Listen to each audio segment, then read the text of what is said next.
Plot வாங்க வேண்டிய இடம் இயற்கை எழில் கொஞ்சம் நம்ம கிரீன் வேலி ப்ரொமோட்டர்ஸின் வெங்கடேஸ்வரா நகர் இருக்காங்க. நம்ம திருச்சி பஞ்சப்பூர் மதுரை என்ஹெச்ல இருந்து மணிகண்டத்தில் திருச்சி திண்டுக்கல் என்ஹெச்சுக்கும் வரப்போகிற கரூர் ரிங் ரோட்டில் கார்ப்பரேஷன் லிமிட்டில் கேட்டட் கம்யூனிட்டி ப்ராப்பர்ட்டி அமர்ந்திருப்பதாங்க நம்ம கிரீன் வேலி ப்ரொமோட்டர்ஸின் வெங்கடேஸ்வரா நகர். நம்ம சைட்லேருந்து 3 நிமிஷத்தில் பஞ்சப்பூர் பஸ் ஸ்டாண்ட் இருக்குங்க. மேலும் வரப்போகிற டைடல் பார்க், லூலு மால் மற்றும் ட்ரேட் சென்டர் இருக்குது.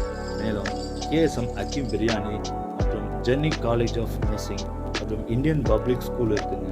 நம்ம பிளாட்டோட சிறப்பம்சம் என்னன்னு பார்த்தீங்கன்னா, நம்ம kids play area and park, EB வசதி, அண்டர் கிரவுண்ட் ட்ரைனேஜ் வசதி அண்ட் 24 ஹவர்ஸ் சிசிடிவி கேமரா வசதி, சுவையான குடிநீர் வசதி மற்றும் 30 மற்றும் 33 மற்றும் 40 அடி தார் சாலைகளும் இருக்குங்க. மேலும் நீங்கள்